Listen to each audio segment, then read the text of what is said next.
خداوند اپنے کلام کو سمجھنے کے لیے ہمیں تیار کر۔ تیرے بیٹے اپنے خداوند یسوع مسیح کے نام سے مانگتے ہیں، آمین۔ سن 2021 چند منٹوں کے بعد اختتام پذیر ہونے کو ہے۔ یہ پیمانے، وقت کی پیمائش کے یہ پیمانے ہم نے بنائے ہیں۔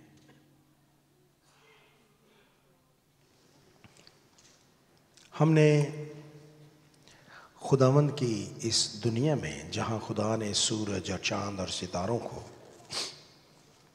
وقت کی پیمائش کے لیے مقرر کیا، ہم نے ان کو دنوں، مہینوں اور سالوں میں بانٹ دیا۔ لیکن یہ وقت صرف اس دنیا کے لیے ہے۔ اگر اس آنے والے سال میں مجھے خداوند نے زندگی دی اور ہم خداوند کے کلام کو سنتے رہے تو میں یقیناً خداوند کی ان دنیاؤں پر آپ کے سامنے کسی وقت کلام کروں گا۔ بہت سے عالم ہیں جو خدا نے پیدا کیے ہیں، اور ان تمام عالموں میں، ان تمام دنیاؤں میں ہمارا پلانٹ، ہمارا سیارہ ایک ایسی جگہ ہے جہاں پر ہم وقت کی اور زمین کی حدوں میں قید ہیں۔ آپ جتنے مرضی طاقتور ہو جائیں، آپ جغرافیائی طور پر ایک وقت میں کسی ایک جگہ پر موجود ہو سکتے ہیں، اور یہ وقت آپ اس کی گرفت سے بھی آزاد نہیں ہیں۔ یہ وقت ہم پر اثر انداز ہوتا ہے اور انسان آہستہ آہستہ دنیا کی ہر ایک چیز اپنے زوال کی طرف بڑھتی ہے۔ ہم میں سے ہر ایک آہستہ آہستہ اپنے اختتام یا انجام کی طرف جا رہے ہیں۔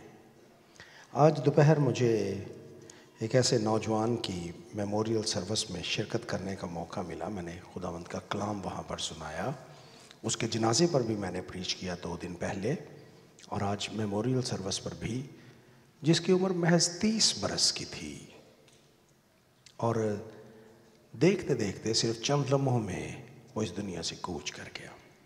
2 چھوٹے بچے، ایک بیوی، اس نے اپنے پیچھے سوگوار چھوڑی۔ ایک المناک موت ہے۔ اس کو بالکل پتہ نہیں تھا کہ وہ صبح اس دنیا میں موجود نہیں ہوگا، لیکن یہ نیا سال، کرسمس کے بعد یہ نیا سال اس کو دیکھنا، صرف 1 ہفتے کے اندر اندر یہ سب کچھ اس خاندان کے لیے ہو چکا ہے۔ اب اندازہ کیجئے کہ ہماری زندگی کس قدر ہماری زندگی فریجل ہے، نازک ہے، اور یہ کسی بھی وقت ٹوٹ سکتی ہے۔ خداوند کے پاک کلام میں سے میں نے ان آیات کو آج شام آپ کے لیے ان کا چناؤ کیا ہے، اپنے لیے، آپ کے لیے، تاکہ ہم ان پر غور کریں۔ زبور 37 بہت دلچسپ زبور ہے۔ اس کی ایک ایک آیت اپنے اندر نصیحت کے خزانے چھپائے ہوئے ہیں۔ گھنٹوں آپ اس پر غور کر سکتے ہیں۔ میں آپ کو یہ دعوت دوں گا کہ آپ آنے والے دنوں میں، اس سال کے پہلے ہفتے میں، اس زبور کو پڑھیے، بار بار پڑھیے، ہر روز اس کی تلاوت کیجیے، زبور 37 کی۔ یہ آپ کے لیے بہت مددگار ہوگا۔ آپ اس زبور سے بہت کچھ سیکھیں گے۔ ہر روز پڑھیے اس کو 1 دفعہ۔ پہلا ہفتہ 2022 کا آپ کے لیے اس میں بہت سی باتیں ہیں۔ میں صرف چند ایک باتیں آپ کے لیے اس میں سے بیان کرنا چاہتا ہوں۔ یہ زبور بیان کرتا ہے کہ انسان کی روشیں خدا کی طرف سے ہیں۔ ہم میں سے ہر ایک کے دل میں یہ خیال پیدا ہوتا ہے کہ 2021 گزر گیا ہے، 2022 میں ہمارے ساتھ کیا ہوگا؟ کیا یہ کوئی اچھا سال ہوگا یا برا سال ہوگا ہمارے لیے؟ یہ سال جو آنے والا ہے، اس کے دن ہمارے لیے اچھے ہوں گے یا برے ہوں گے؟ اس میں ہمارے لیے کامیابیاں ہوں گی یا ناکامیاں ہوں گی؟ ہم اگر غور کریں گے تو یہ سب کچھ آنے والے سال میں بھی ہوگا۔ ہم ناکام بھی ہوں گے، کامیاب بھی ہوں گے، ہمارے لیے اچھے دن بھی ہوں گے، ہمارے لیے برے دن بھی ہوں گے، ہم بیمار بھی ہوں گے، صحت مند بھی ہوں گے، ہماری دعائیں سنی بھی جائیں گی، کچھ ایسی دعائیں ہوں گی جن کا جواب شاید ہمیں نہ ملے، کچھ خواب ہمارے پورے ہو جائیں گے، کچھ خوابوں کی تعبیر ہمیں آنے والے سال میں بھی نہیں ملے گی۔ اور یہ سچائی ہے۔ خداوند کے پاک کلام میں امثال کی کتاب اس کا 16واں باب اور اس کی 9ویں آیت میں لکھا ہے، آدمی کا دل اپنی راہ ٹھہراتا ہے پر خداوند اس کے قدموں کی رہنمائی کرتا ہے۔ عبرانی زبان میں یہ ایک بڑا سٹرونگ ورب ہے کہ خداوند اس کے قدموں کی رہنمائی کرتا ہے۔ اٹس اے سٹرونگ ورب۔ اس کا مطلب ہے کسی بنیاد کو قائم کرنا مضبوطی کے ساتھ۔ خداوند اس کے انسان آدمی کا دل اپنی راہ ٹھہراتا ہے، لیکن اس کے قدموں کی رہنمائی، اس کے قدموں کو فاؤنڈیشن جو ہے وہ خداوند کی طرف سے ملتی ہے۔ خداوند اس کے قدموں کی کو قائم کرتا ہے۔ امثال کی کتاب 3 باب اور اس کی 6 آیت میں لکھا ہے، اپنی سب راہوں میں اس کو پہچان اور وہ تیری رہنمائی کرے گا۔ یعنی خدا تیری رہنمائی کرے گا، اس کو پہچان، وہ تیری رہنمائی کرے گا۔ خداوند اگلے سال میں جہاں ہمارے لیے ساری چیزیں بالکل ایسی ہی ہوں گی، بنیادی طور پہ اس آنے والے سال میں کچھ ان یوزول نہیں ہوگا، بالکل ایسے ہی اچھے برے دن ہوں گے، دھوپ چھاؤں ہوگی، موسم اسی طرح سے آئیں گے، اور ہمیں اسی طرح سے اس زندگی کے چیلنجز کو قبول کرنا ہے اور اس میں سے ہم نے چلنا ہے۔ یہاں پر ایک وعدہ خدا کا کیا گیا ہے۔ یہاں پر لکھا ہے کہ 24ویں آیت میں کہ جب ہم خدا کی طرف دیکھتے ہیں، جب ہم خدا کو پہچانتے ہیں، جیسا امثال کی کتاب اس کے 3 باب اور اس کی 6 آیت میں نے آپ کے سامنے پڑھا، اپنی سب راہوں میں اس کو پہچان اور وہ تیری رہنمائی کرے گا۔ اگر ہم ایسا کریں گے تو یہاں پہ لکھا ہے، اگر وہ گر بھی جائے تو پڑا نہ رہے گا۔ گر بھی جائے تو پڑا نہ رہے گا۔ یہ گرنا ہماری زندگی کا حصہ ہے، دکھ اور سکھ ہماری زندگی کا حصہ ہے، گرنا بھی ہماری زندگی کا حصہ ہے۔ بہت دفعہ جب ہم گرتے ہیں تو لوگ ہمارا مذاق اڑاتے ہیں، لوگ ہماری تحقیر کرتے ہیں، دیکھا۔ لیکن اگر آپ غور کریں گے، آپ کو تقریباً خدا کے تمام لوگ کہیں نہ کہیں گرتے ہوئے نظر آئیں گے۔ آپ بالکل آغاز میں چلے جائیں، پیدائش کی کتاب میں ہمیں مقدس نوح نظر آتا ہے، ہم آج بھی اس کو مقدس نوح کہہ کر پکارتے ہیں، لیکن آپ جانتے ہیں کہ وہ راست باز تھا، خدا اس کی راست بازی کی گواہی دیتا ہے۔ لیکن جب طوفان تھما اور وہ کشتی میں سے نکلا تو اپنے ہی پاکستان کی مے پی کر اپنے بچوں کے سامنے براہنا ہو گیا۔ کمزور لمحہ اس کی زندگی میں آ گیا۔ اس کے اپنے ایک بیٹے نے اس کی براہنگی کو دیکھا اور لعنت کا حقدار ہوا۔ آپ ابراہیم کی زندگی پر غور کیجئے، بہت بڑا شخص، ایمان کا سورما، لیکن مصر میں جا کر اپنی بیوی کے بارے میں جھوٹ بول دیتا ہے کہ وہ میری بیوی نہیں بلکہ میری بہن ہے. اور ایک مرتبہ نہیں، 2 مرتبہ. کمزور لمحہ. یہ کمزور لمحے ہم میں سے ہر ایک کی زندگی میں ہوتے ہیں. آپ موسیٰ کی زندگی پر غور کیجئے. ایک زبردست آدمی جو بنی اسرائیل کی قیادت کرتا ہوا ان کو مصر سے نکال کے لے کے گیا، لیکن کمزور لمحہ اس وقت آیا جب اس نے ایک مصری کو قتل کر ڈالا. اب داؤد پر غور کیجئے. زبردست سورما، تلوار کا دھنی، جاتی جولیت کو پتھر کے ساتھ مار دینے والا اپنی غلیل کے ساتھ، لیکن بیت شبا اس کی زندگی کی کمزوری بن گئی. کمزور لمحہ. آپ کو کمزور لمحے نظر آئیں گے.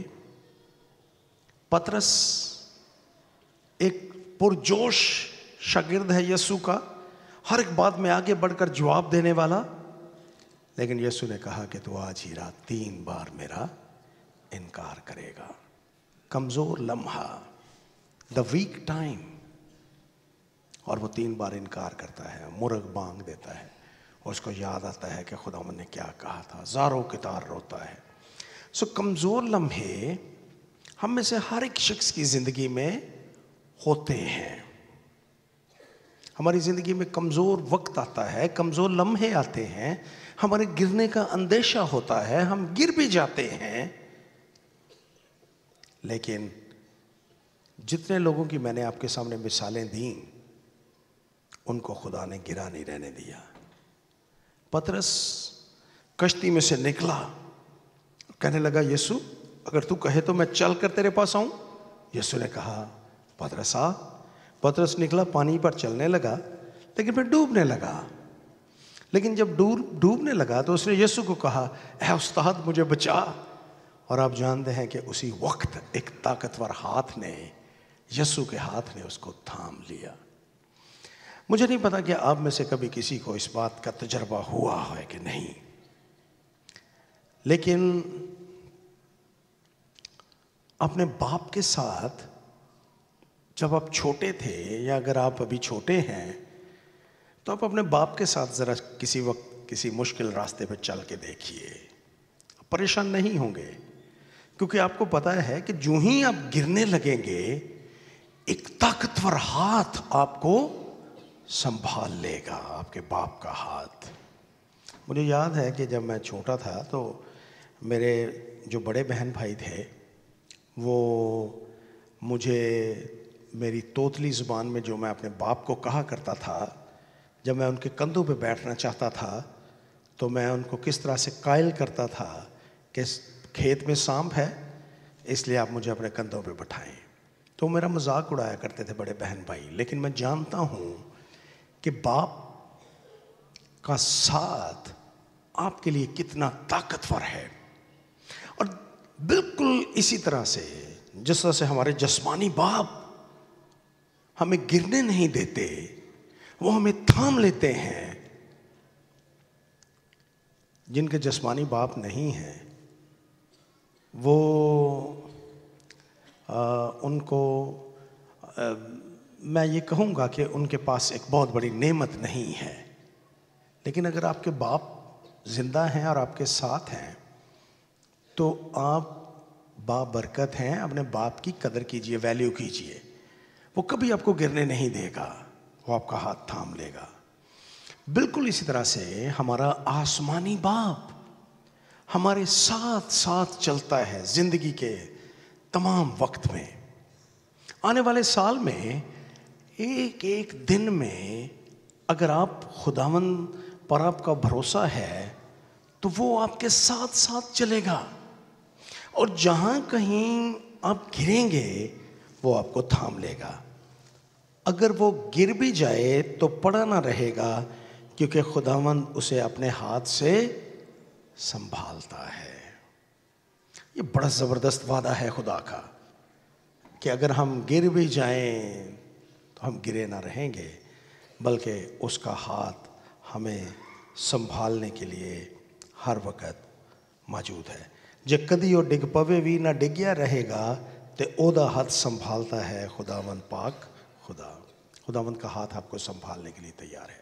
اور ایک اور آخری بات جو اس سال کے اس آخری لمحوں میں آپ کے سامنے بیان کرنا چاہتا ہوں، خداوند کے ساتھ ساتھ چلیے، خداوند آپ کو گرنے نہیں دے گا، اور اگر آپ گر بھی جائیں گے تو وہ آپ کو گرا نہیں رہنے دے گا، وہ آپ کو اٹھا لے گا، اس لیے فکر مند نہ ہو۔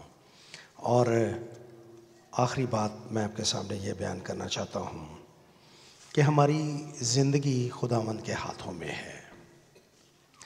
Our life is in control of God۔ ہم اس کے ہاتھ میں ہیں۔ میں جوان تھا اور اب بوڑھا ہوں تو بھی میں نے صادق کو بے کس اور اس کی اولاد کو ٹکڑے مانگتے نہیں دیکھا۔ ہماری زندگیاں خداوند کے اختیار میں ہیں۔ مجھے نہیں پتا کہ آپ میں سے کتنے لوگ ہیں جنہوں نے جارج ملر کا نام سنا ہے۔ اردو زبان میں ہمارے پاس اس کی ایک چھوٹی سی کتاب جارج ملر کی آپ کو کسی بھی مذہبی کتابوں کی دکان سے مل جائے گی۔ جارج ملر، اگر آپ کو زندگی میں کبھی وقت ملے تو جارج ملر کی زندگی پر وہ کتاب پڑھیے۔ میں نے اپنی تعلیم کے دورانیے میں جب میں انگلستان میں تھا، مجھے برسٹل جانے کا بہت قریب تھا۔ برسٹل، میں بہت دفعہ برسٹل گیا۔ میں نے وہ گلی دیکھی، وہ گھر دیکھا جہاں پر جارج ملر نے یتیم خانے قائم کیے تھے، آرفنیج۔ یہ وہ شخص ہے جس نے انگلستان میں یتیم بچوں کی دیکھ بھال کا بیڑا اٹھایا، اور 60 برسوں میں اس نے تقریباً 10,000 سے زائد یتیم بچوں کو پالا اور ان کو کسی قابل بنایا۔ لیکن یہ اس کی صرف خوبی نہیں ہے، اس کی ایک خاص خوبی میں آپ کو بتانا چاہتا ہوں جارج ملر کی۔ آپ وہ کتاب لے کر پڑھیے گا، اس میں لکھا ہے جارج ملر نے 10,000 سے زائد یتیم بچوں کی پرورش کی اپنے آرفنیج میں، اپنے یتیم خانوں میں، لیکن اس نے کبھی ایک دفعہ بھی کسی سے چندہ نہیں مانگا، ایک دفعہ بھی چندہ نہیں مانگا کسی سے، اور ایک دفعہ بھی اس نے کسی ایک شخص کو بھی نہیں بھیجا کہ وہ جائیں اور جا کر چندہ جمع کریں۔ وہ ہمیشہ خدا پر بھروسہ کرتا تھا، اور وہ لکھتا ہے اپنی کتاب میں کہ خدا ہمیشہ وقت پر اس کو مہیا کرتا تھا۔ جس چیز کی اس کو ضرورت ہوتی تھی، خدا وقت پر وہ چیز اس کو مہیا کرتا تھا۔ اس نے زبور 37 اور اس کی 23ویں آیت میں اپنی بائبل میں ایک خاص لفظ لکھے۔ اس نے لکھا the steps and stops۔ Bible میں لکھا ہے صرف steps۔ the steps of a good man are ordered by the Lord۔ اس کی روشیں خداوند کی طرف سے قائم ہیں۔ انگریزی میں اس کا ترجمہ ہے steps، لیکن جارج ملر نے لکھا the steps and stops of a good man are ordered by the Lord۔ خداوند ہماری ساری کمزوریوں کی، خداوند جہاں پر ہمیں رکنا ہوتا ہے، جہاں پہ ہمیں چلنا ہوتا ہے، یہ سب کچھ خداوند کے ہاتھ میں ہے۔ ہماری زندگیاں خداوند کے ہاتھ میں ہیں۔ میں آپ کو جو بات بتانا چاہتا ہوں یہ ہے، اپنی زندگی کے معاملات کو خداوند پر چھوڑ دیجئے۔ خداوند آپ کی زندگی کے ایک ایک لمحے سے واقف ہے، اور وہ آپ کو ہر ایک چیز مہیا کرے گا جس چیز کی آپ کو ضرورت ہوگی۔ انسانوں پر تکیہ نہ کیجئے، بلکہ خداوند پر تکیہ کیجئے۔ خداوند آپ کو ہر چیز جس کی آپ کو ضرورت ہوگی 2022 میں وہ آپ کو مہیا کرے گا۔ وہ یہوہ یری ہے، وہ پروردگار خدا ہے، اس کے خزانوں میں کوئی کمی نہیں ہے۔ وہ آپ کو ہر چیز جس کی آپ کو ضرورت ہوگی مہیا کرے گا۔ آئیے ہم اپنے سروں کو جھکائیں۔